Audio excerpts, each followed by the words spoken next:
والصلاة والسلام على سيد الأنبياء والمرسلين سيدنا ومولانا محمد وعلى آله وأصحابه وبارك وسلم تسليما كثيرا. أما بعد، فأعوذ بالله من الشيطان الرجيم. بسم الله الرحمن الرحيم. ومن الناس من يعجبك قوله في الحياة الدنيا ويشهد الله على ما في قلبه وهو ألد الخصام وإذا تولى سعى في الأرض ليفسد فيها ويهلك الحرث والنسل والله لا يحب الفساد وإذا قيل له اتق الله أخذته العزة بالإثم فأصبه جهنم ولبئس المهاد. ومن الناس من يشري نفسه ابتغاء مرضات الله واللہ رؤوف بالعباد. صدق اللہ العظیم. حضرات گرامی، محترم بزرگوں اور دوستوں اور عزیز ساتھیوں، یہ سورہ بقرہ کی تفسیر کا بیان چل رہا ہے. اس سے پہلے حج کے مسائل اور کچھ احکام کا تذکرہ آیا، اور پھر اس کے بعد دو قسم کے لوگوں کا تذکرہ آیا. ایک ایمان والے جو ایمان لانے کے ساتھ ساتھ اللہ تعالیٰ سے دنیا کے اندر بھی اپنی بہتری اور بھلائی کی دعا کرتے ہیں، اور ساتھ ہی ساتھ آخرت میں بھی بہتری کی دعا کرتے ہیں. اور دوسرا گروہ وہ لوگ جو کافر و منکر لوگ ہیں، جن کا سب کچھ دنیا ہے اور دنیا ہی کی زندگی، اس کی رنگینی، مال و زر، انہی چیزوں کو اپنا سب کچھ سمجھ رکھا ہے.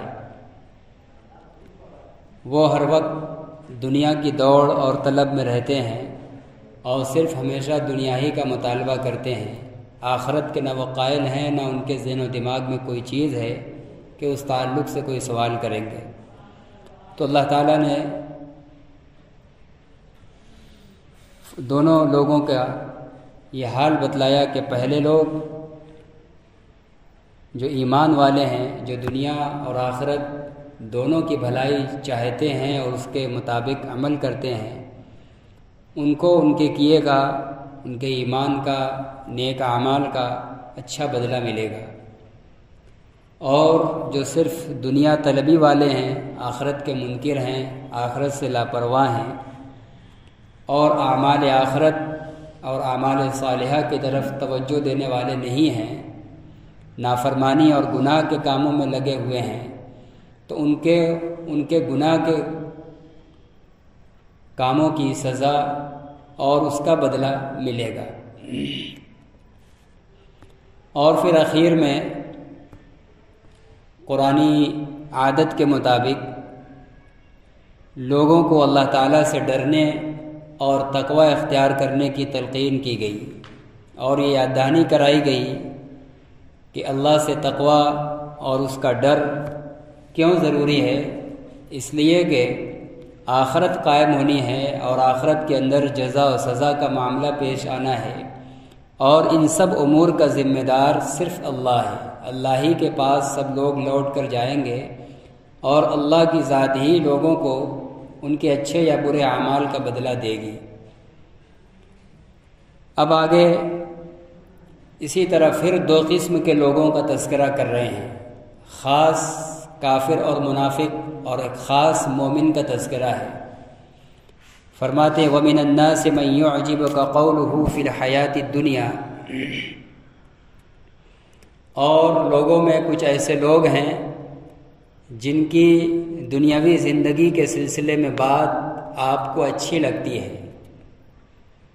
وَمِنَ النَّاسِ مَن يُعْجِبُكَ قَوْلُهُ فِي الْحَيَاةِ الدُّنْيَا، لوگوں میں سے کچھ لوگ ایسے ہیں کہ دنیاوی زندگی کے معاملے میں ان کی بات آپ کو اچھی لگتی ہے. ایسے انداز میں دنیاوی مقصد سے صرف وہ اپنائیت کی اور محبت کی بات کرتے ہیں، ان کی بات صرف دنیا سے متعلق ہوتی ہے، آخرت کے نہ وہ قائل ہیں اور نہ آخرت ان کا مقصد ہوتا ہے۔ بات کرنے کا انداز اتنا پیارا، میٹھا اور نرالا ہوتا ہے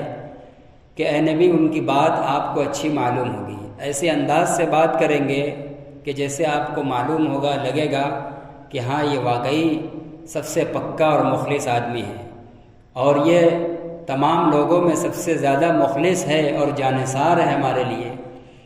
تو کہہ رہے ہیں کہ ایسے بھی لوگ ہیں وَيُشْهِدُ اللَّهَ عَلَى مَا فِي قَلْبِهِ، اور وہ لوگ اللہ کو گواہ بناتے ہیں اس بات پر جو ان کے دل کے اندر ہے، یعنی اپنے دل کے اندر جو بات ہے اپنی ظاہری بات کے موافق ہونے کی اس پر گواہ بناتے ہیں۔ دل کے اندر کچھ اور ہے لیکن زبان سے اپنائیت کی اور محبت کی اور فدائیت کی بات کر رہے ہیں، اور اپنی اس ظاہری بات پر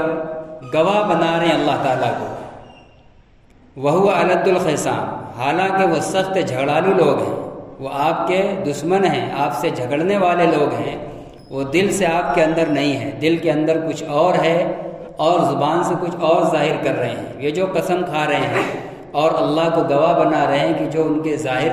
منہ سے نکل رہا ہے وہی ان کے دل میں ہے، حقیقت ایسا نہیں ہے۔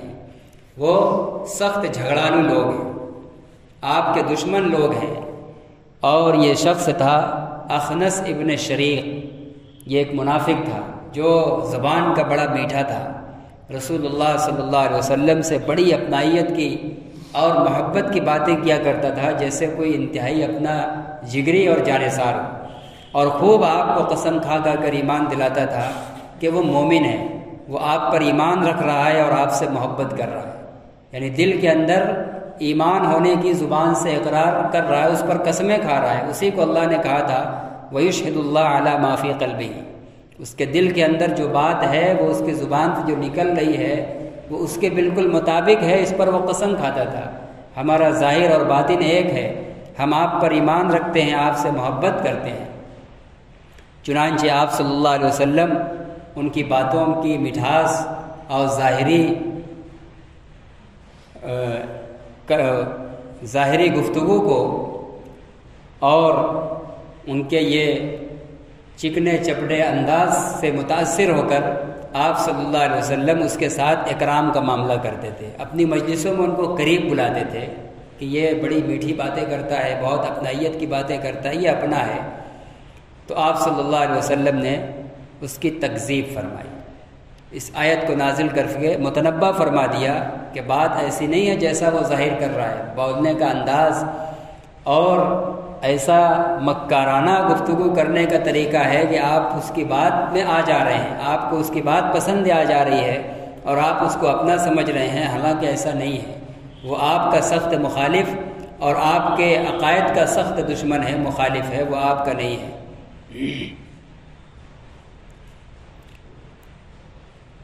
چنانچہ اللہ تعالیٰ نے اس آیت کے ذریعے اخنس ابن شریق جو منافق تھا اس کی حقیقت کھول دی، اس کے چال بازی اور اس کے نفاق کے اوپر سے پردہ ہٹا دیا۔ وَإِذَا تَوَلَّى سَعَىٰ فِي الْأَرْضِ لِيُفْسِدَ فِيهَا، اور جب وہ آپ سے واپس لوٹتا ہے، آپ کی مجلس سے جب پیچھے ہٹتا ہے تو وہ زمین میں فساد پھیلانے کی کوشش کرتا ہے، آپ کے خلاف لوگوں کو ورگلاتا ہے، ایمان سے لوگوں کو روکنے کی کوشش کرتا ہے، اور زمین میں سب سے بڑا فساد یہ ہے کہ زمین میں اللہ کی عبادت چھوڑ کر اللہ کی مخلوقات میں سے کسی مخلوق کی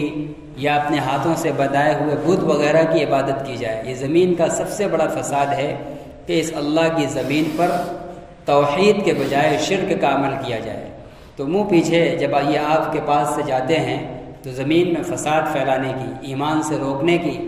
اور شرک اور کفر اور نفاق پر قائم رہنے کی لوگوں کو دعوت دیتے ہیں، کوشش کرتے ہیں۔ وَيُهْلِكَ الْحَرْثَ وَالنَّسْلَ، اور وہ کھیتی اور نسل کو تباہ کرتے ہیں، یعنی جنگجو اور جھگڑالو لوگ بھی ہیں، لوگوں کے مال پر ان کی کھیتیوں کو تباہ کرتے ہیں، جھگڑا کرتے ہیں، اور جنگ و جدال کے نتیجے میں لوگوں کی اولادوں کو قتل کرتے ہیں۔ تو یہ معنوی اعتبار سے بھی فساد پھیلاتے ہیں کہ خود کفر پر قائم ہیں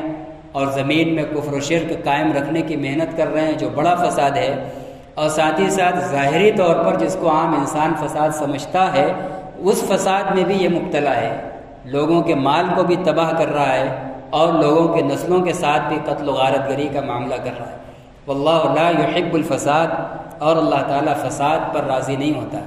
فساد اور بگاڑ پر اللہ تعالیٰ راضی نہیں ہے، اس کو پسند نہیں کرتا ہے۔ وَإِذَا قِيلَ لَهُ اتَّقِ اللَّهَ أَخَذَتْهُ الْعِزَّةُ بِالْإِثْمِ، اور جب اس سے کہا جاتا ہے کہ اللہ سے ڈرو، اپنی اس حرکت کے بارے میں اللہ سے ڈرو، تو اس کو عزت و غیرت پکڑ لیتی ہے، اس کو عزت و غیرت پکڑ لیتی ہے گناہ کے ساتھ، اس کو اپنی خاندانی حمیت یا اس کی اپنی چودراہٹ رکاوٹ بن جاتی ہے، اور وہ چیز اس کو گناہ میں لگائے رکھتی ہے، گناہ سے، نفاق اور کفر سے باز آنے نہیں دیتی، گناہ کے ساتھ اس کی خاندانی عزت و عصبیت اور اس کی چودراہٹ اور اونچا منصب کے لالچ، یہ ساری چیزیں اس کو پکڑ لیتی ہیں اور گناہ میں مبتلا کیے رکھتی ہیں، یعنی کفر اور نفاق کے اندر۔ فحسبہ جہنم، جب اس کا یہ حال ہے تو اللہ تعالیٰ فرما رہے کہ اس کے لیے جہنم کافی ہے، اس کے اکرام اور اعزاز کے لیے اور اس کی عزت افزائی کے لیے جب وہ نفاق کو چھوڑنا نہیں چاہ رہا ہے تو اس کا آخری انجام جہنم ہی اس کے لیے کافی ہے۔ وَلَبِئْسَ الْمِہَادُ، اور وہ برا ٹھکانہ ہے۔ جہنم کوئی عمدہ ٹھکانہ نہیں ہے کہ دنیا میں بہت بڑا چودھری ہے، اپنے خاندان میں بڑے منصب پر ہے، سماج کا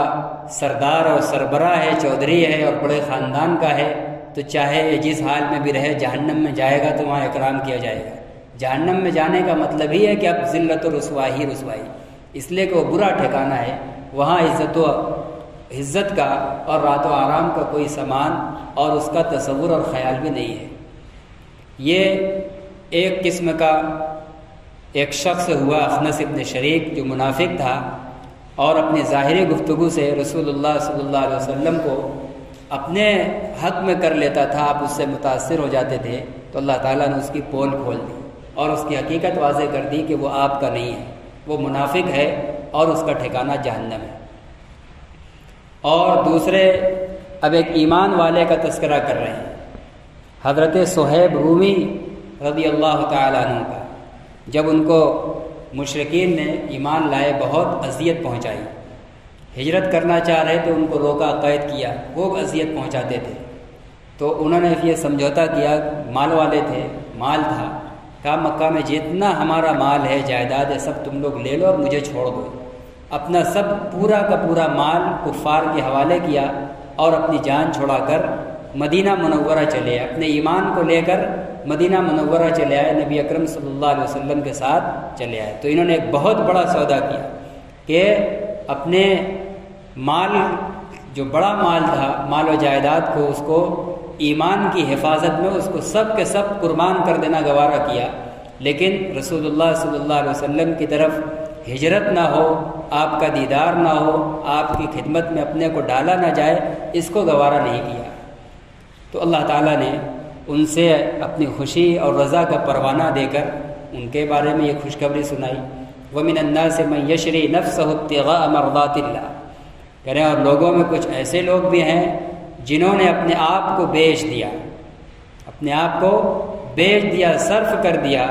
اللہ کی اطاعت اور ایمان کے راستے میں اپنے آپ کو صرف کر دیا، بیچ دیا، اللہ کی خوشنودی حاصل کرنے کے لیے، کوئی اور مقصد نہیں تھا، صرف اس لیے کہ اللہ کی رضا حاصل ہو جائے، ایمان مستحکم ہو جائے اور ہجرت جیسا مقدس فریضہ ادا کر کے اللہ کی خوشنودی اور رضا حاصل ہو جائے، صرف اس لیے انہوں نے اپنے مال کو لٹا دیا اور اس کو صرف کر دیا۔ واللہ رؤوف بالعباد، اور اللہ تعالیٰ بندوں کے ساتھ بڑا مہربان ہے، بہت شفقت کرنے والا ہے۔ جب بندہ ذرا سا بھی اپنے اندر طلب پیدا کرتا ہے اللہ کی طرف آنے کی، تو اللہ تعالیٰ اپنی رضا والے اعمال کی طرف اس کی رہنمائی فرما دیتے ہیں، اس کو سجھا دیتے ہیں کہ اس طریقے سے تم کو ہماری رضا حاصل ہو سکتی ہے۔ یہ اسی وقت ہوتا ہے جب بندے کے اندر ذرا سی طلب ہوتی ہے تو فوراً اللہ تعالیٰ اس کے ساتھ شفقت اور رحمت کا معاملہ فرماتے ہیں کہ اس کو اپنی رضا کا راستہ سجھوا دیتے ہیں، اور جب اللہ تعالیٰ سجھوا دیتے ہیں، راستہ دکھلا دیتے ہیں، تو پھر اس راستے اور اس منزل کو پانے کے لیے انسان کے لیے چھوٹی چاہے بڑی سے بڑی بھی قربانی پیش کرنا کوئی مشکل نہیں ہوتا، اس لیے کہ دل کے اندر اللہ کی رضا اور محبت نے انگڑائی لیا ہے، ذرا سی چنگاری اٹھی ہے اور اللہ نے بطور شفقت و محبت منزل دکھلا دی، اور پھر اب بندے کو اس کے لیے کوئی بڑا سے بڑا سودا بھاری نہیں پڑتا۔ یہ حضرت صہیب رومی رضی اللہ تعالیٰ عنہ کی یہ فضیلت اور منقبت بیان ہو رہی ہے اس آیت سے، جنہوں نے اسلام کو قبول کیا اور ایک قدیم زمانے میں اسلام کو قبول کیا۔ یہ چند ان اصحاب میں سے ہیں جنہوں نے ابتدائی زمانے کے اندر اسلام کو قبول کیا ہے، اور اسلام قبول کرنے کے بعد ہجرت کے مقدس عمل میں شامل ہو کر اسلام کے فروغ اور بلندی اور ترقی کے ذریعہ بننے کے لیے، اس میں اپنا کردار پیش کرنے کے لیے، نبی اکرم صلی اللہ علیہ وسلم تک پہنچنے کے لیے انہوں نے جو بے مثال اور عظیم قربانی دی ہے، رہتی دنیا تک کے لیے قرآن نے اس کو اپنے سینوں میں محفوظ کر لیا۔ اس لیے نہیں کہ صرف ایک تاریخ اور جانکاری کے طور پر اس کو پڑھا جائے، بلکہ یہ قیامت تک آنے والے مسلمانوں کے لیے سبق کے طور پر محفوظ ہے کہ اللہ کی رضا اور خوشنودی اصل مقصود ہے، اور اس مقصود کے حصول کے لیے جو کچھ بھی قربان کرنے کی نوبت اور ضرورت پڑ جائے، ایمان والے کو اپنی وسعت کے مطابق پیچھے نہیں ہٹنا چاہیے، ہمت نہیں ہارنی چاہیے۔ اور جب انسان اپنی ہمت اور وسعت کے مطابق رضا الہی کے لیے اپنے آپ کو اور اپنے صلاحیتوں کو، اپنی جان و مال کو لٹا دیتا ہے، تو پھر اللہ تعالیٰ اس کو اپنی رضا کا پروانہ سنا دیتے ہیں، اپنی رضا سے نواز دیتے ہیں۔ اللہ تعالیٰ ہم سب کو بھی ان ہدایات پر عمل کرنے کی توفیق عطا فرمائے۔ وآخر دعوانا الحمد للہ رب العالمین۔